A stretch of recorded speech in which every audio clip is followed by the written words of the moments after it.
Welcome back to Minor Reacts 2.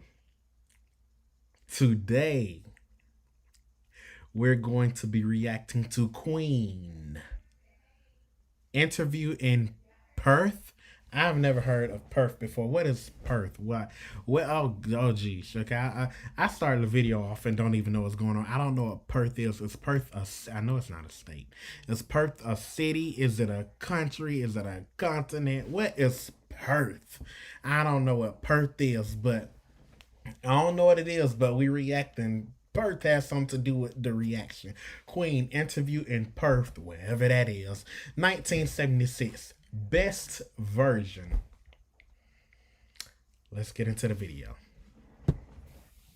When Keep Yourself Alive came out was, I'm Well, really look happy at to all be a his bit of a hair. freak on Freddie phasing, Mercury you know? got And that all was the the first hair. thing that I picked up from that. Was that your own idea to do all that stuff? Oh yes, yeah. We just about do all our own production. We have Roy Baker, who sort of co-produces with us, and all the four albums have been a co-production with him. Do you feel that Night at the Opera is perhaps you've reached a climax at a certain stage in your career? Because I believe it's definitely the best that you've ever done. Thanks. I think it's possibly the peak so far because it's the most successful. But I mean, we hope we're going to get better. Definitely. It is going to be difficult, especially with Bohemian Rhapsody being as large. Well, a kid wrote me a as- letter about that and said, I study demonology and satanic things. Why do they use Beelzebub? And I suppose that's a legitimate question. Why do we use it? Yeah. It's just why do we use anything? I mean, it doesn't necessarily mean I study demonology and things. I just love the word Beelzebub. It's a great word, isn't it? Very camp word, but actually, the letter was signed with a cloven hoof at the top.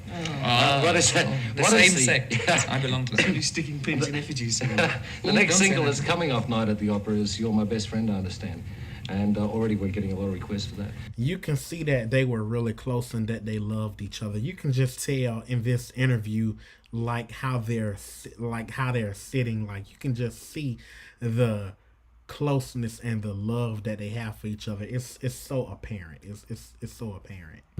But it's entirely different in structure to Bohemian Rhapsody, isn't it? And that's what makes the album attractive to me. Is it This is right? John's song. Yeah. John rather. Yes, because I mean that's probably one thing in the group that we all do right, which lends to the variety of our albums. It's a very good thing, I think.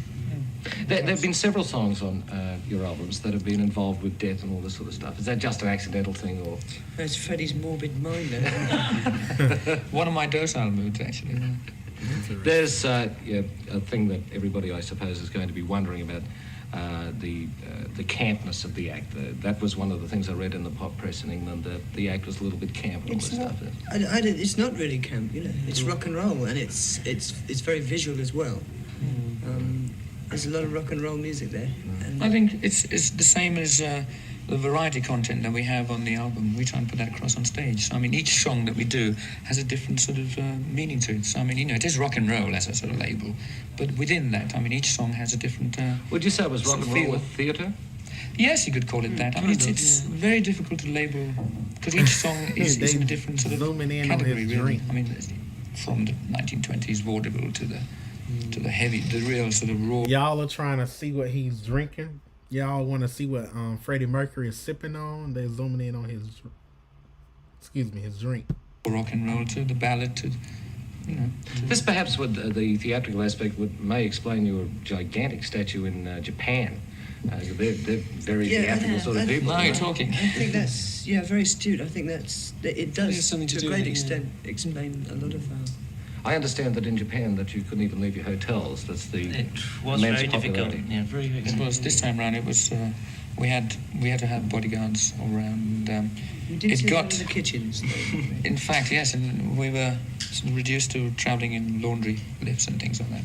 But the price of fame, they told me. But this must become tremendously confining after a little while. It was very claustrophobic. Oh, we It was nice. Roger and I managed to get away a couple of days early to over here in Perth, and nobody knew we were here. And we just went out on the beach and couldn't believe that it was quiet and peace, and had a good time. What is your Came next? down I'm to sorry. And hot and sunny. Very nice, yeah. What is your next album? Well, it's already completed. No, we haven't even started thinking about it, to be honest. We've just been very busy touring, and after we finish with Australia, we go back and have a rest and then think about it. We've got to plan. We've got to write it yet. Think about it. Have you found that the world tour, which has been pretty extensive, has given you any ideas to bounce off into new songs and new ideas for structuring songs? We always get some ideas from being... Okay, I'm gonna go back a little bit so you guys can hear when he asked the question again. Think about it. But before I do that, okay, during this time, 1976, Queen was big. Queen was huge. Like, they were major at this point. But look how calm and content they are. They're not acting like, yes, it's us, the most powerful group out, the best group out. They're not doing any of that. They're acting so calm and regular. For example, if I was looking at this video not knowing, not having a clue who they are, I would think that they're just regular men who make music, not knowing that they are at probably the peak of their career. And I'm saying probably because it's like their career didn't even have a peak, because their entire career was like up here, so they didn't get to have, a peak is a rise. You know how like everything is like this at a good height, but then you have a peak. It's like Queen didn't even have a peak because they were just so good. And I love their humility. I love their calmness in this, because they're not acting like they're all that. They're not acting like they're above the rest. You hear how calm they're speaking?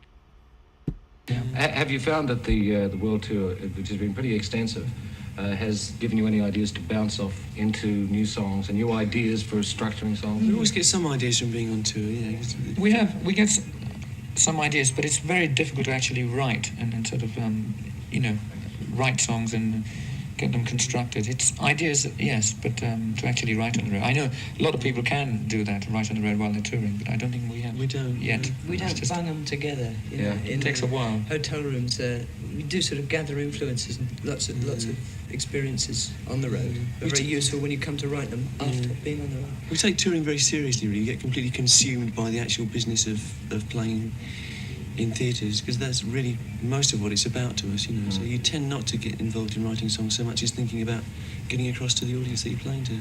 Back to pop journalism, I suppose, but pop and rock and roll seems to be, they get too involved with themselves. Rolling Stone magazine in America and New Musical Express in England. Absolutely. Do you find that they become very condescending Very after a good while? choices, yes. Yeah. We don't take any of them very seriously, actually. Yeah. Having seen them go from the absolute bottom to the absolute top as regards what they think of us, and back down again, probably. We just no doubt it will go can't really take it very seriously. I mean, the whole idea of having a magazine that pretends to write seriously about politics and rock and roll at the same time, to me, is totally absurd. Yeah, New Musical Express is more into nail varnish than music. Queen, I hope you have Dig at me. I hope you have a very successful tour. I know it will be, and it's a sellout here in Perth and the rest of Australia. This is going over to Melbourne and Sydney. Oh, what happened? Oh, what happened? Know that you people are...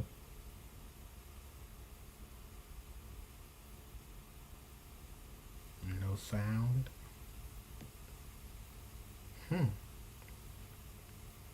I guess the sound cut out at the end of the video. Not the sound on mine, the sound on theirs. How do I make them do it? Okay, yeah. So I like the reporter, because he is constant with the questions. As soon as they answer a question, he feeds them another question, and he knows his research. It's not like he's just a random reporter and they say ask them questions. He knows, about them, the things that they've done.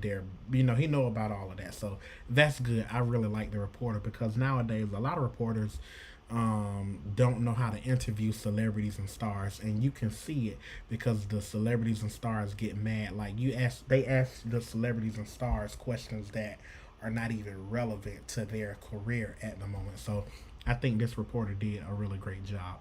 It was something else I wanted to say, but I honestly cannot remember, so we're going to end the video at that. I hope you guys enjoyed the video. If you enjoyed the video, make sure you like the video, share the video, and subscribe to the channel. And I will see you in the next reaction video.